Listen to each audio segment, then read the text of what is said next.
Okay, so I'm sure you've seen the topic of today's video is bonsai trees.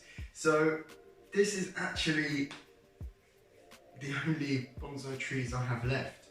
If you watched my video I did about indoor bonsai trees, about a year ago I had a lot more. And one thing you'll notice is all of them, except for one, are the same species. And we're going to go into why that is during this video. Okay, so first off, why did all of my other bonsai trees die? And I'm going to hold my hands up and just say it was pure neglect. I sort of overwhelmed myself with a large amount of bonsai trees, as if you've seen that video I'm sure you'll be aware. At the end of this video I'll leave a link so you guys can watch that video. It was a lot of work. Some of those trees required watering and spraying every day or every other day, and to keep on top of that, as well as making more content for you guys and a full-time job. And believe it or not, I have some friends, it all got away from me. And we sort of came into the winter period, and as you know, during winter here in the UK it gets pretty chilly outside. So the central heating was turned up, and that made the air really dry. And what that meant is the soil and the leaves on the trees dried out even faster than before, and I just could not keep up with it. My trees were just losing leaves like no tomorrow, and before I knew it, most of them had died. Now, one tree that did survive, this guy right here. This is my first bonsai tree that I ever got, and this species is known as Portulacaria afra.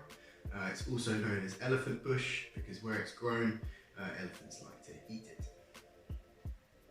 So the leaves on this tree are succulent leaves. So they're not thin leaves, they're actually quite thick, and it really is a nice looking tree. The leaves don't get too big. I really like this tree. And this tree survived because it's quite happy for the soil to dry out. It thrives on neglect, which is what I was providing my whole bonsai tree collection.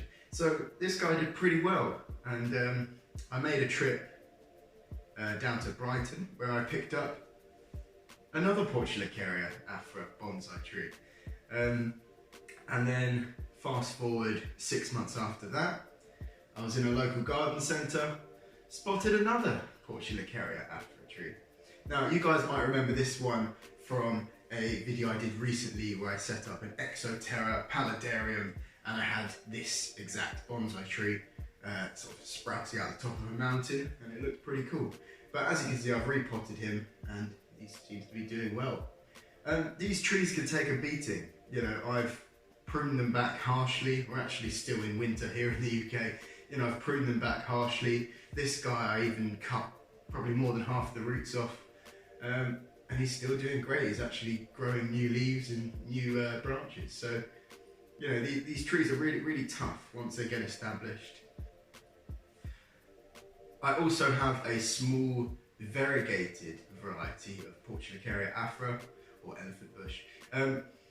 Variegated just means that the leaves have sort of white and green in them, and I'll give you guys a close-up of that in a minute. So yeah, with Portulacaria afra, these trees can quite happily go, and have gone, a month with no water. The soil just turns bone dry and they're fine. And this is because where they're found in nature, the soil does sort of go through dry and wet periods. And the sort of telltale signs this tree needs a water, you usually see the leaves, which are usually quite smooth and shiny. They might go a bit dull and wrinkly, and that's a good indication to give your tree some water. But this tree grows really well. It grows a lot in summer, but I have found it's been growing all year. I keep these guys placed on a windowsill that does get a fair amount of sunlight.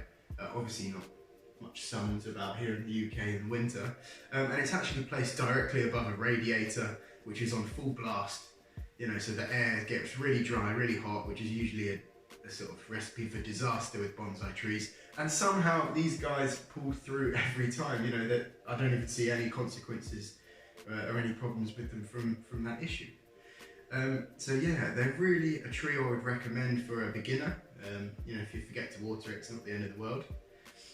Yeah, really nice looking tree. And we also have this guy, and it's quite weird because these Portunacaria afra are also known as elephant bush. This tree here, I'll put the scientific name up somewhere on the screen. Maybe there, I don't know. This guy also is known as an elephant foot tree bush. I'll double check that.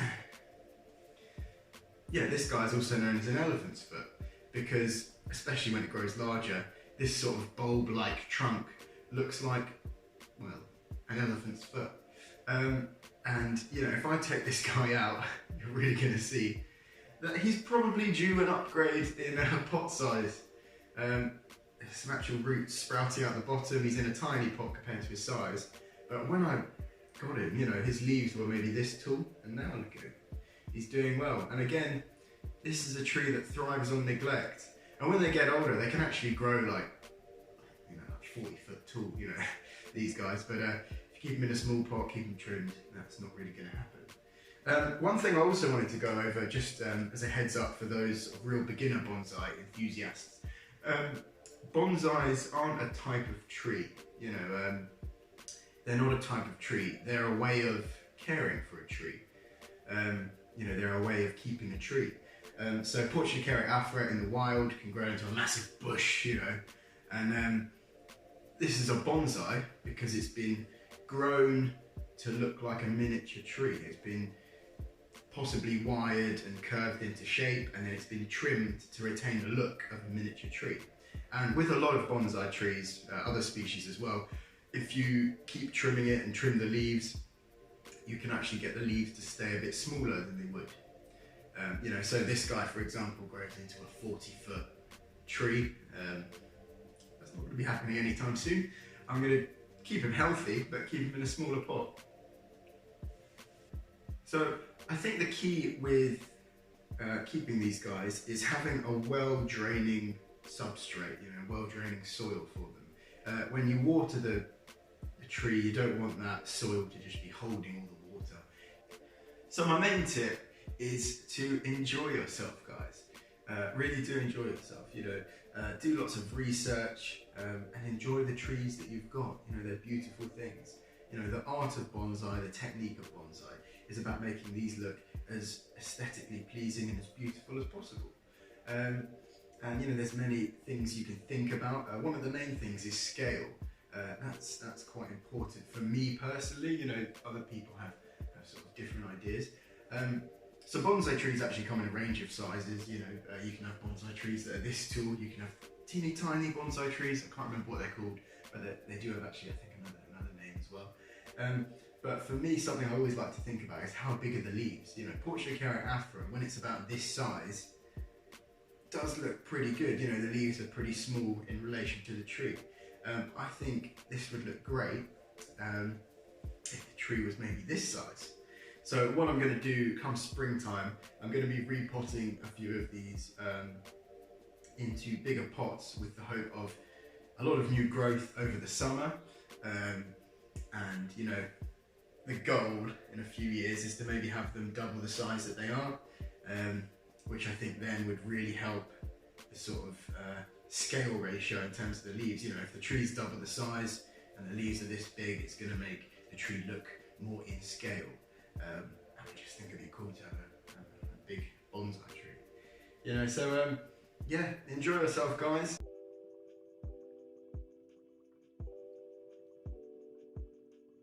Just a quick heads up, over the next few weeks and possibly months, there's a lot of decorating and building work going on.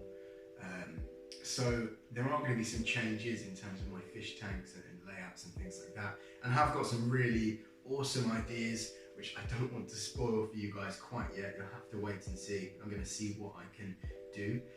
But it does mean that a few tanks are possibly going to have to be taken down, moved around, because the room they're in currently is being, you know, completely stripped. And you know, so it's quite a sort of interesting period. I'm going to have to be moving things around and working things out. But rest assured, you know, there might be a couple of weeks where I don't put out a video or I don't put out a very long video. And this is just because, you know, we're busy and fish tanks are having to be moved and taken down, which isn't fun. Wouldn't make a fun video, I don't think. No, it wouldn't. So yeah, some really cool things coming up. Wish I could tell you guys, but I want to make sure I'm 100% I'm going to do them before I let you guys know. So I'll catch you guys soon, and if you enjoyed this video, please be sure to hit that like button, leave a comment, let me know what mistakes I've made. I've probably made some huge bonsai errors. You know, I'm nowhere near an expert. There's lots of other YouTubers out there that have channels, you know, solely focused on bonsai trees. And subscribe. I'm terrified by the statistics. Less than 5% of you guys are subscribed to my channel, which is quite sad actually. No, but yeah, like I said, if you are liking these videos, why not hit that subscribe button? And if you hit that bell notification, you'll get notified when I upload a new video, which is great for everyone, and it really helps me out. Okay guys, so until next time, it's bye for now. Have a good one.